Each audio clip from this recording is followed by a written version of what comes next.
Right, hello. Welcome to the Big Five Questions and using this framework as a way to analyze a text or write a rationale for your own work.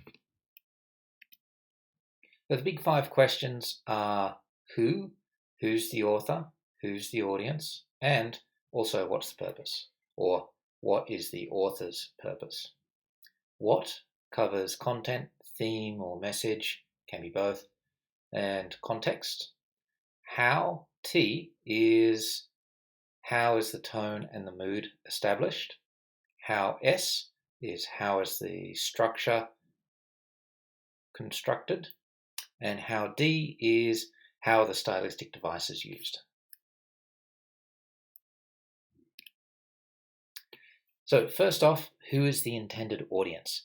Now, this is really important because a lot of students, when they're starting out here, will think, well, it's for everyone, or it's for adults, it's for young people, it's for kids, and it's not detailed enough. You need to be as specific as possible. Remember, specificity is your friend when we're dealing in English, and so we want to narrow it down as much as possible.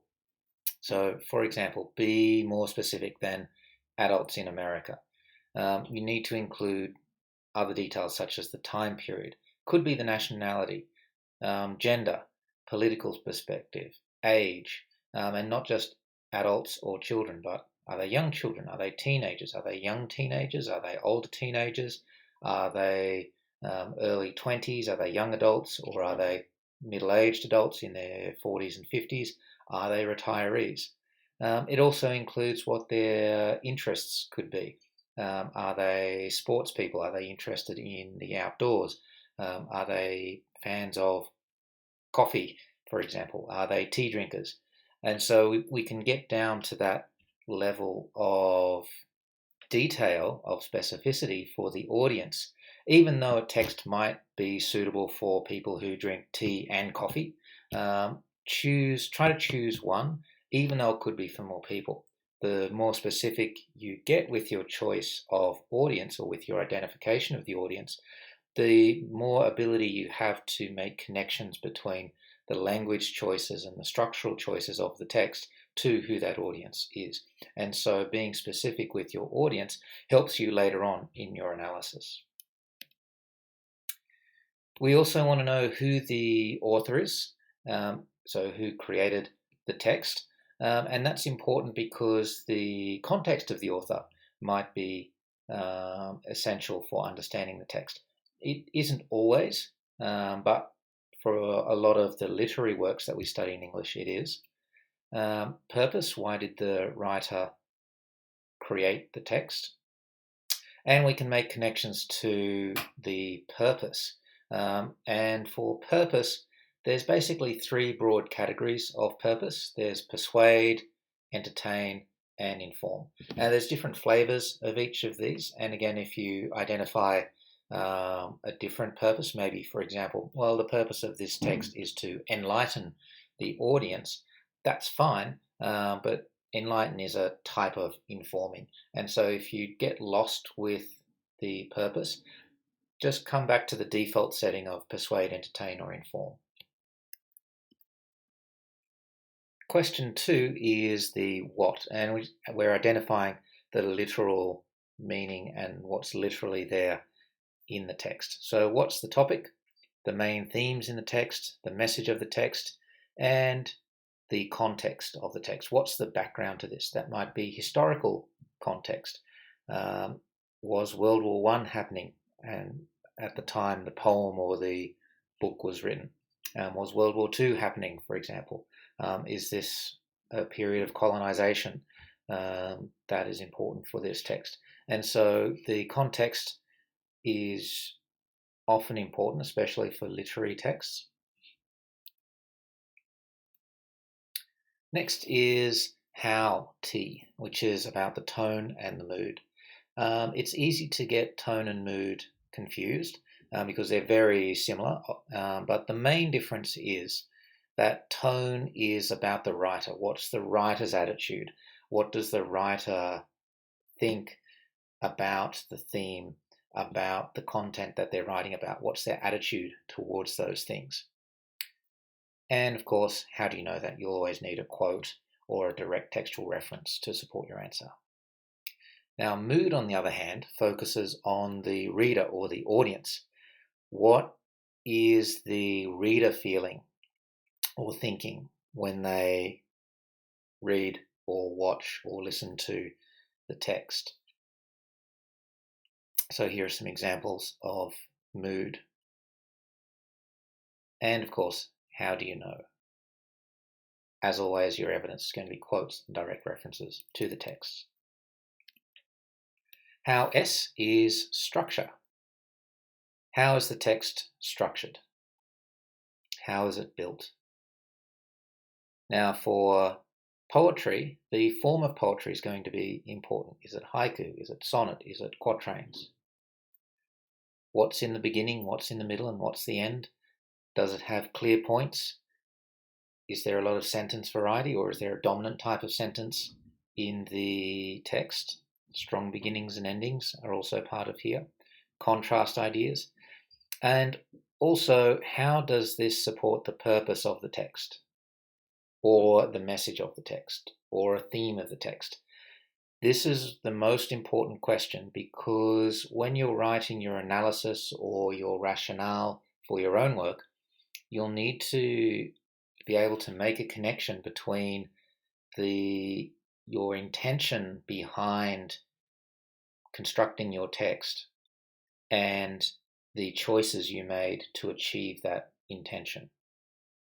For example, if we choose to write a poem and you want to take a romantic view or a very positive, enthusiastic view about the content, let's say about nature, maybe about the importance of a local river, for example, then a sonnet might be a good choice, because the form of sonnet is used for romantic poetry, and just that selection of the form of the sonnet can help guide the reader and reinforce the idea that you're taking an enthusiastic and a romantic view for the content of your poem, in the example we just have for the importance of a river to the local community, for example.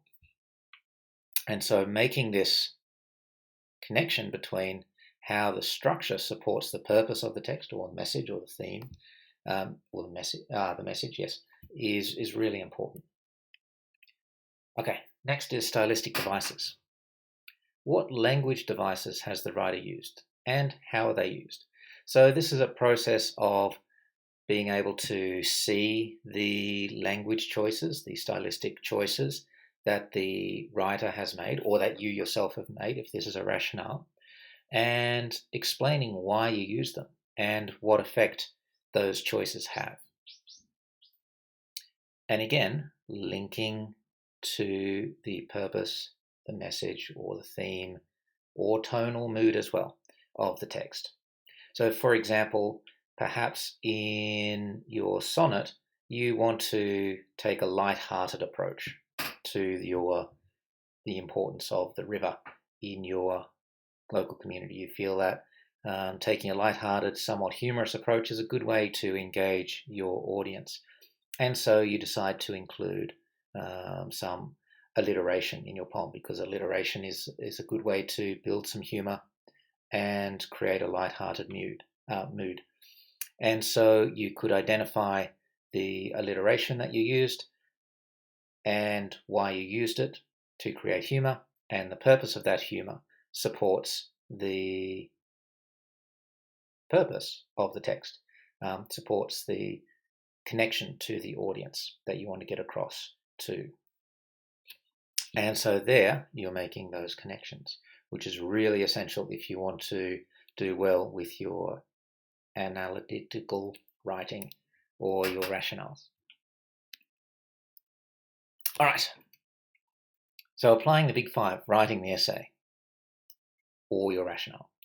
When you are doing this, you'll need to have a thesis statement. So you'll need to focus on answering the question, If this is an open essay, such as analyze this text or write a rationale for your poem or for your short story, then focus on something unique or special about the text. That might be the message of your text and how effectively it communicates the message.